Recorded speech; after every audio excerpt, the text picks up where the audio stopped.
America और भारत के बीच व्यापारिक तनाव एक बार फिर से सतह पर आ गया है। अमेरिकी राष्ट्रपति डोनाल्ड ट्रंप ने एक तरफा फैसला लेते हुए भारत पर कुल 50% टैरिफ लागू कर दिया है, जिससे दोनों देशों के बीच व्यापारिक रिश्तों में खटास आने की आशंका और गहरा गई है। ट्रंप प्रशासन की ओर से ये निर्णय ऐसे समय में आया है जब अमेरिका लगातार रूस भारत के रिश्तों में सेंध लगाने की कोशिश कर रहा है।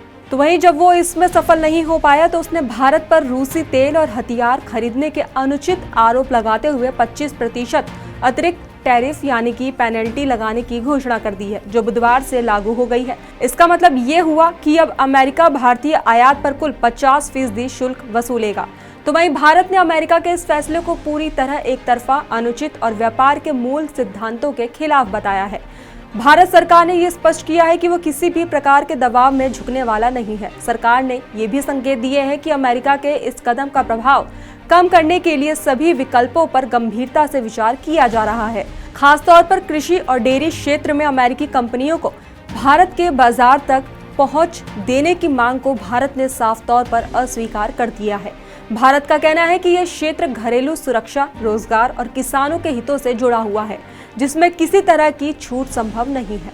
दरअसल ट्रंप प्रशासन का यह दबाव पिछले 6 महीनों से जारी है। भारत इस दौरान पहले ही अन्य बाजारों की तलाश शुरू कर चुका है ताकि अमेरिका पर अपनी निर्भरता कम की जा सके। भारत दुनिया की चौथी सबसे बड़ी अर्थव्यवस्था बन चुका है और वैश्विक व्यापार में उसकी हिस्सेदारी तेजी से बढ़ रही है। इसी दिशा में भारत ने अब जापान के साथ एक बड़े आर्थिक और रणनीतिक समझौते की तैयारी शुरू कर दी है, जो आने वाले समय में द्विपक्षीय संबंधों को एक नई ऊंचाई पर ले जा सकता है। भारत और जापान के बीच संबंधों में एक नया अध्याय जुड़ने वाला है। जापान के पीएम शिगेरू इशिबा आगामी शुक्रवार से भारतीय प्रधानमंत्री नरेंद्र मोदी के साथ एक शिखर बैठक की शुरुआत करने जा रहे हैं। इस दौरान जापान ने घोषणा की है कि आने वाले 10 सालों में भारत में 10 ट्रिलियन येन यानी कि लगभग 68 बिलियन अमेरिकी डॉलर का निवेश करेगा। ये निवेश भारत जापान रणनीतिक साझेदारी को एक नई मजबूती देगा और वैश्विक मंच पर दोनों देशों की साझा भूमिका को बढ़ाएगा। ये निवेश योजना 8 प्राथमिकता वाले क्षेत्रों पर केंद्रित होगी, जिनमें मोबिलिटी, पर्यावरण, स्वास्थ्य, आर्टिफिशियल इंटेलिजेंस और सेमीकंडक्टर्स जैसे आधुनिक तकनीकी क्षेत्र शामिल है। जापानी कंपनीज भारतीय उद्योगों के साथ मिलकर न केवल इन क्षेत्रों में निवेश करेगी, बल्कि सामाजिक समस्याओं को हल करने के लिए एआई आधारित समाधान भी तैयार करेगी। निक्केई एशिया की एक रिपोर्ट के मुताबिक जापान के इस निवेश से विशेष रूप से आर्टिफिशियल इंटेलिजेंस और सेमीकंडक्टर सेक्टर में गहरा सहयोग देखने को मिलेगा, जो भारत के लिए तकनीकी आत्मनिर्भरता की दिशा में एक बड़ा कदम होगा। भारत ने जापान के उन्नत सेमीकंडक्टर उपकरणों और सामग्री में विशेष रुचि दिखाई है, जिसे टोक्यो इलेक्ट्रॉन की सुविधा के दौरान प्रदर्शित किया जाएगा। इसके अलावा जापान भारत में विशेष रूप से तेलंगाना राज्य के स्टार्टअप्स में निवेश बढ़ाने की योजना बना रहा है। हैदराबाद के आईटी हब को देखते हुए जापान इंटरनेशनल कोऑपरेशन एजेंसी यानी कि JICA ने क्षेत्र में छोटे और मझोले उद्यमों को समर्थन देने के लिए येन ऋण भी प्रदान किए हैं। जापान में तकनीकी क्षेत्रों में कुशल श्रमिकों की कमी को देखते हुए अब भारत में मानव संसाधन की मांग बढ़ रही है। अगले 5 सालों में जापान का लक्ष्य भारतीय विशेषज्ञों की संख्या को दुगना करने का है। अनुमान है कि 2030 तक जापान में मैन पावर की कमी 7.9 लाख तक पहुंच सकती है। इस स्थिति से निपटने के लिए जापानी कंपनीज अब भारत में प्रशिक्षण और रोजगार कार्यक्रम शुरू कर रही है। जापानी कंपनियां जैसे कि सोम्पो केयर और सेकिशो भारतीय युवाओं को रोजगार के लिए तैयार करने हेतु भाषा प्रशिक्षण, कौशल विकास और नौकरी प्लेसमेंट सेवाओं पर काम कर रही है। हाल ही में सोकिशो ने भारत में अपनी उपस्थिति दर्ज कराई है, जिसका मुख्य उद्देश्य भारतीय छात्रों और पेशेवरों को जापानी कंपनियों से जोड़ना है। ये पहल दोनों देशों के बीच मानव संसाधन के आदान प्रदान को बढ़ावा देगी और भारतीय प्रतिभाओं को वैश्विक स्तर पर नई संभावनाएं उपलब्ध कराएगी।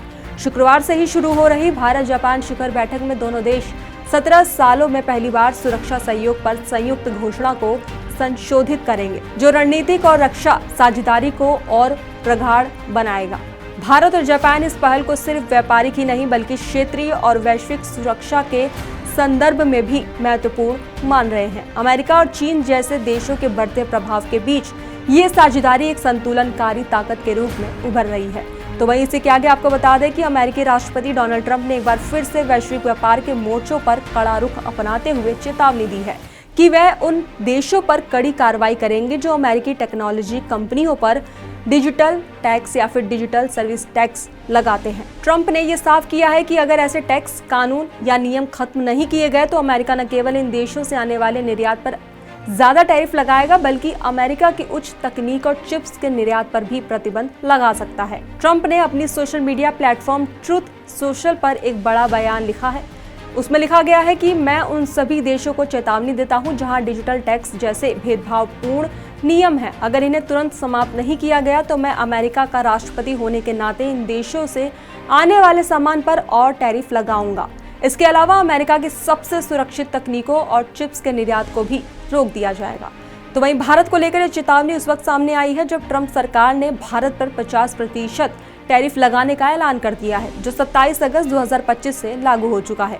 गौरतलब है कि यह अब तक का सबसे ऊंचा टैरिफ है जो अमेरिका ने भारत और ब्राजील जैसे देशों पर लगाया है। अमेरिका पहले ही 90 से ज्यादा देशों पर 10% से लेकर 50% तक का बेस टैरिफ लागू कर चुका है, लेकिन भारत और ब्राजील पर सबसे कठोर टैक्स दरें लगाई गई हैं। भारत ने अमेरिकी टेक कंपनीज के साथ व्यापारिक संबंधों को सुधारने और ट्रंप प्रशासन के साथ संभावित व्यापार समझौते की राह खोलने के उद्देश्य से पहले ही डिजिटल सर्विस टैक्स हटा दिया था। यह टैक्स विशेष रूप से गूगल, अमेजॉन, मेटा जैसी बड़ी नॉन रेजिडेंट अमेरिकी कंपनीज पर लागू होता था। भारत सरकार ने 2025 और 26 के बजट में ये घोषणा की थी कि यह टैक्स 1 अप्रैल 2025 से प्रभावी रूप से समाप्त कर दिया जाएगा।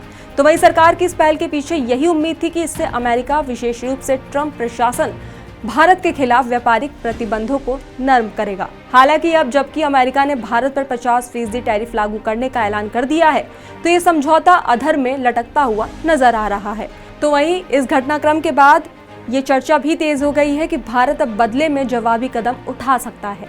खबरों के अनुसार भारत सरकार गूगल की पेरेंट कंपनी अल्फाबेट, मेटा और अमेजॉन जैसी अमेरिकी टेक कंपनीज पर दोबारा डिजिटल सर्विस टैक्स लगाने पर विचार कर सकती है। हालांकि अब तक भारत सरकार की ओर से इस संबंध में कोई आधिकारिक बयान जारी नहीं किया गया है। खैर, इस खबर पर आपकी क्या राय है हमें कमेंट बॉक्स में जरूर बताएं। फिलहाल खबरों में बस इतना ही। बाकी देश और दुनिया की तमाम खबरों के लिए देखते रहिए दी एज।